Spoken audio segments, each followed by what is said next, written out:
Hey, Bruce. Chris Chapman, Fox Sports Las Vegas, post-game show. First off, congratulations on winning the division.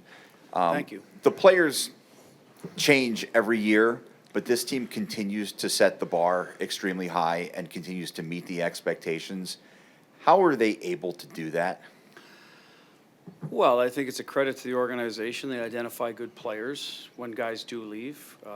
Some of them are homegrown. This year, you can look at a guy like Dorofeev and Korzak that have come up through the system. Other guys are brought in. A guy like Pearson with winning pedigree. Identify a guy like Olofsson, who we thought could be a good fit for us. And you got to fit all these guys under the cap, and some of them are established players. So that's the next thing, is the organization has built a reputation of wanting to be here. The players are well taken care of by Bill Foley and the rest of the, everyone underneath them, and that they win. So players want to be around a winning environment, right? So there's a little bit of that, and so that started years ago. And then you have your core guys that are back every year. They've kind of laid the groundwork for the culture. The Carlsons and Nabber and Theo and Stoney's now. It's been a while, so if I'm not forgetting anybody, but Smitty's back and wanted to come back. A guy who left, so I think that's the reason. Players want to play here. It's a good place to play. It's a great building to play in. It's a great city to be around. The fan base loves the team, so you feel like you're. I don't know what the word is. You're, respected as a hockey player here, and they enjoy coming to watch you, do your craft. So probably all those things is what I'd put into it. Alexander Holtz scores a big goal for you guys tonight. Obviously, he was probably very disappointed when he went down to Henderson, but he comes back. What have you seen different from him these last few nights, and just your thoughts on his game tonight? Well, he's a better player than when he left, so that's a positive. That's a credit to the player that goes down there, identifies that this isn't punishment. It's you're on a good hockey team, a first-place team when he left, and you got to get better if you expect to push through and grab someone's job. And it's a credit to Ryan Craig and his staff that they've kind of built in some habits into him and reinforced what we've been telling them. So good on Alex, good on the the organization down there. And what's different, I think he's a little stronger on the puck. He's a little more willing to battle for it than maybe when he first got here. So I don't know if that's comfort in the league, got confidence down there, handling the puck more. Alex can make plays with time and space. He can shoot the puck. For him, it's in traffic, making good decisions with it, finding a way to not make something out of nothing, but just have a neutral play sometimes and not allow them to get something out of nothing, right? It's almost the opposite. So you don't have to make a great play every time you're on the ice. You might not get the opportunity to make a play, so don't make one that's, not a preferred one. And that's a tough sell to young guys sometimes. They want to make plays. So that's what we're trying to instill, and I've seen, better puck management from them in that regard. Because the puck had found him. It found him before, too, at the start of the year. I thought he was a little snake bit at the start, to be perfectly honest. I think he left here with 3 goals. He easily could have had 10, and hit some crossbars. It just didn't go in.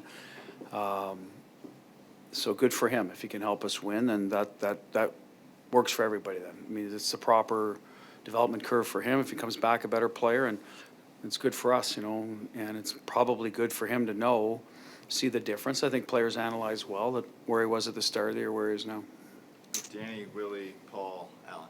Hey Bruce, Danny Webster, Las Vegas Review-Journal.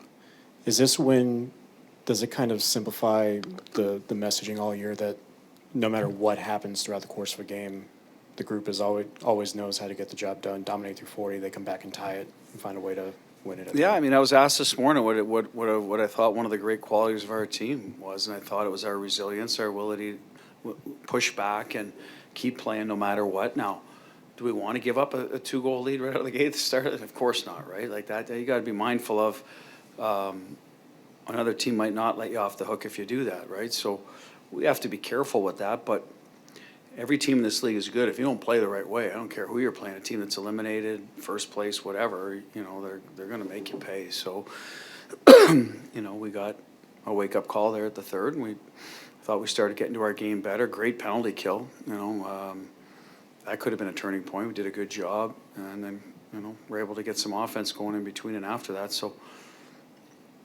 yeah, our guys are winners in there, and they're competitive. It doesn't mean they're going to win every night, but they know when they got to raise their level. And in the playoffs, like I said, it's got to be done quicker. The level has to go up and for longer, right? Those are the teams that move on. So they've been through it. So that'll be the challenge in front of us. Bruce, Willie Ramirez for the Hockey News. You come home, you accomplish the goal, you win the Pacific Division.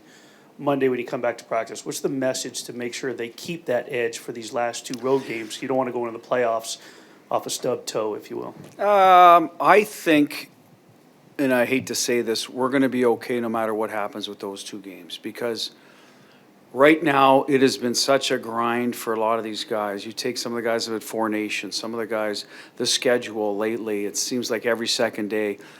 We're not going to take our foot off the gas per se, but we have to use these games. It can't be, winner, we're going sideways. It can't be that message. The message will be, hey, keep our details here, know what's around the corner, and we'll probably try to implement a few things that may help us. We may have a better idea who our opponent is then too, or some face-offs, whatever. There's an opportunity here to manipulate your team game a little bit if there's areas you feel you need to work on. There's also areas to manipulate your lineup for individuals that may need rest. So you start pulling guys in and out, changing lines, that can have an effect on the game. We got to be careful that doesn't then snowball into Sunday when we open. But I don't think 2 back-to-back games will do that. I really don't. I think the guys we're a veteran enough group to know, hey, you might be with this line, but your identity is this, and we'll reinforce that as we get closer to Sunday. So that's how I'm looking at these 2 games. We're, listen, we go into every game preparing to win, expect to win.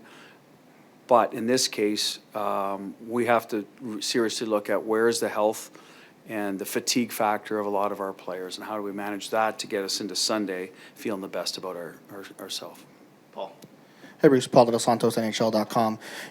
When Noah scored, it seems like it came just from pumping pucks to the net, and you made an emphasis of this earlier this year about volume shooting. Is that just kind of reinforce the message that just get pucks to the net sometimes when you need a goal in a late situation? Well, yeah. There's decors that are going to push you out, box you out. There's others that front pucks more, and I just felt tonight, if we got enough pucks around the front of the net, we'd get some second whacks at them, and I thought we did. And that one, you didn't need a second whack because it was a good screen and went right in. So, but that's a little more playoff hockey, and that goes back to the question that might be a point of emphasis on Tuesday and Wednesday. Hey, it's going to tighten up. Let's work on our low to high game and get it to the net. Good, proper layered tipping, which we talk about, but there's always a lot of things going on, but that's an area that help us get scoring more, because we haven't scored as much lately as we have previously, and that's a number of different reasons, right? Our power play didn't get as many opportunities.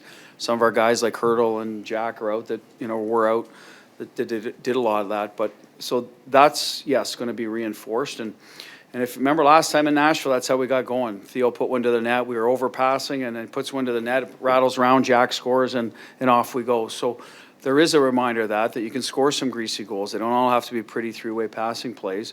I think we'll get enough of those, but at the end of the day, sometimes it's, shot, recovery, break a team down, tire them out, and get goals that way.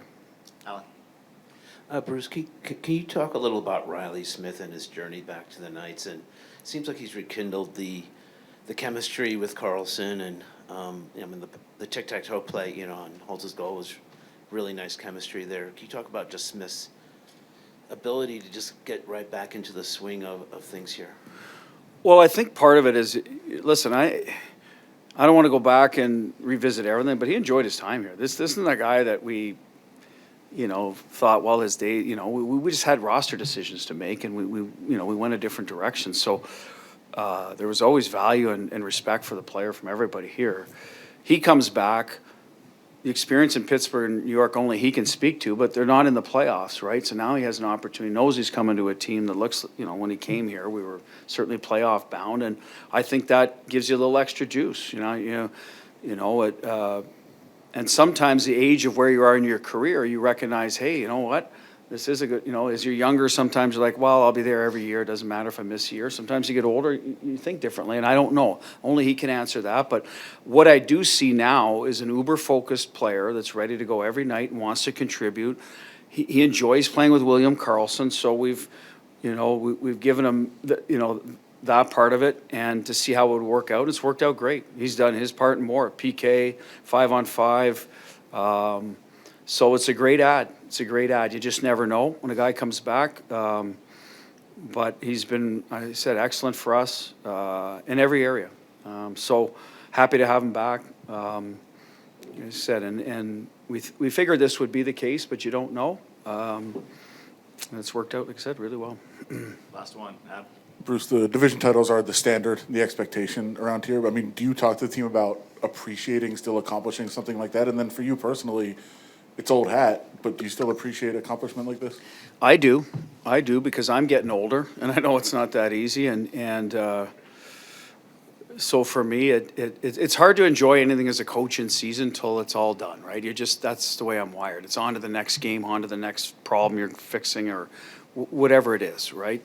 But I will tonight, watch a little SNL, have some laughs, and enjoy it. Tomorrow, watch the Masters, and try not to think about hockey, and then get back to work, right, at night. And as for the players, the expectation, I'm sure they'll enjoy it too, but they know they got work to do.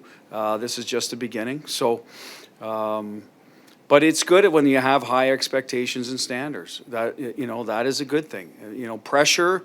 People talked about that before. All the pressure's on. It's like, that's good. We want the pressure on. You want to be in, like tomorrow, I'm a golfer, right? So the pressure's on Rory and DeChambeau. Would they rather be there or sitting there at 1 over, teeing off at 9:30 and buzzing around? You know what I mean? Like, that's part of it. So we'll welcome the pressure. That probably means you're doing well and something right, and means you're playing in high stakes games. So that's what's, there for us around the corner. And that's, I think, the way we approach things. We want to be held to a standard and just have a reasonable chance to meet it. And we did. Well, I was asked a few weeks ago, and my picks didn't exactly turn out. I do a pool with some buddies back in Chicago, and I have DeChambeau. I think I'm going to tell you this, I'm going to ramble here, but I think it's Rory's tournament.